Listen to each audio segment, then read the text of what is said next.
everybody, welcome back. In this video, we're going to be talking about effective study tips that you can utilize to pass your comprehensive exams. So, how to pass my comprehensive exams? This is a question I get a lot, right? I hear, what do I need to do? How do I study so that I can pass my comprehensive exams? So, there's a couple things that you can do. So first of all, you need to know the literature that you're going to be tested on, right? What's that literature that you're going to have to respond to, okay?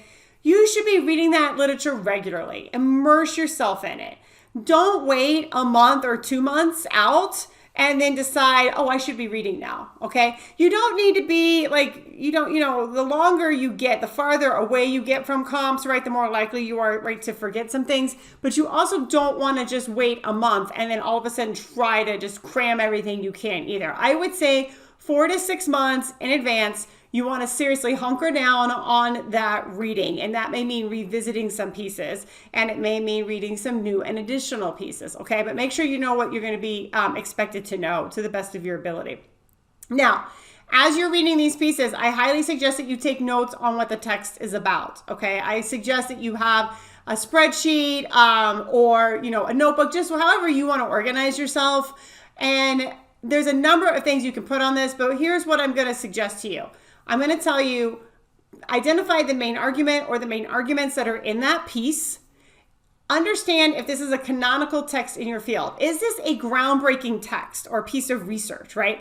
Because if it is, then you probably are going to be expected to cite it, all right? There are going to be other pieces where you can probably get away with not citing them, but those canonical groundbreaking ones, you need to know those. And I would spend more time reading those and diving into those.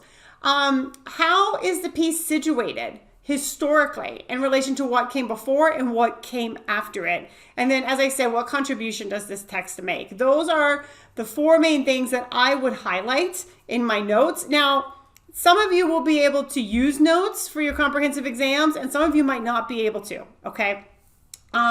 So if you're not able to use notes, you might be thinking, why do I want to make a spreadsheet or take these kinds of notes, right? That seems like a waste of time. I won't be able to use them during my exam. And that may be true that you can't use them, but it's not a waste of time because going through that exercise is going to help solidify and that information in your head and deepen your overall understanding. And it will come in super handy when it's time to write. Now, the other thing that I tell people, and you can't really study for this, but it's an ongoing process, is you have to make an original argument. So you have to be good at making an original argument that answers the question you're being asked, right? Using the literature that you're expected to use. Comps is not a summary, right? You're not summarizing what other researchers or people in your field have done. So you should be working on this skill to make an argument, on your writing skills in general, in your classes from day one. Because ideally, what the writing in your classes is going to do is allow you to develop the writing and thinking skills that you need to be successful on your comprehensive exams. So you cannot show up a month before and think, now's the time I'm going to learn how to make an argument. No. You need to be working on this from the get-go. So the other thing that might happen along the way is if faculty have concerns about your writing, okay? So a faculty member might notice that you're struggling to make an original argument, or they might notice other things that can affect your ability to do well with your comprehensive exams, right? They might notice that you're too wordy, or they might notice that your thinking is very disorganized, your papers are very disorganized and hard to follow.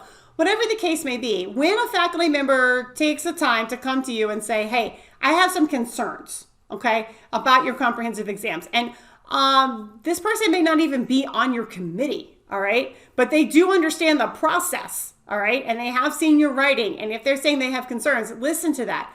Don't defend yourself. Don't say, what do you mean my writing is disorganized? It's organized. Let me show you how. That's not going to help you in comps, all right? That's going to tank you in comps, okay? Instead, listen to what they have to say because they are trying to make an effort to help you have a good comprehensive exam experience. Now, if faculty, in conjunction with that, offer you some help or advice for improving your ability to make an argument or any aspect of your writing, then take that to heart. Take them up on it, okay? It might be working directly with them. It might be that they say, hey, here's a task that you can go and do that will help you with this.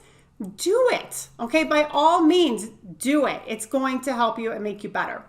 And then the final thing that I'm going to touch on really briefly is the question of, do I need a study group? Okay, because you will, particularly in larger programs, you will see students come together and make these comps study groups. All right. My response to this is not necessarily, and I'm going to tell you why. You really need to determine how well your study group is serving you. I joined a study group less than a month and I was out because it was just not a good use of my time. I'm going to be honest with you. So if you know how to write well and you know how to use the literature to make an effective argument, and you also know the literature pretty well, you might have to brush up on some things, but you know it pretty well, then you probably don't need a study group. Okay. Most study groups, from what I have seen, focus on understanding the literature, and they don't really focus on making an argument. This idea that you have to make it an original argument is often something that's, unless they're explicitly told, they just tend to not realize. And then the study groups, they don't emphasize that. Okay. So the other thing to be very mindful of is if you're in a study group where you are maybe doing some practice writing of some sort and sharing that writing to get feedback, grad students, when you're in grad school, grad students often don't have enough experience with academic writing to know if what their peers are writing is of good enough quality to pass, right? So if you're asking one of your fellow grad students to judge your work in relation to would this pass comps, they probably can't tell you. I mean, they're probably going to tell you something, but unless it's absolutely stellar or absolutely dismal, the nuances in between, they most likely don't have enough experience to be able to effectively help you with that. So that's where we really want to utilize faculty feedback on papers in your classes. And again, if faculty point out strengths that you have, or if they point out weaknesses that you have, take all of that to heart so you can really develop it, right? So my advice here is be mindful about who you are getting your writing advice from.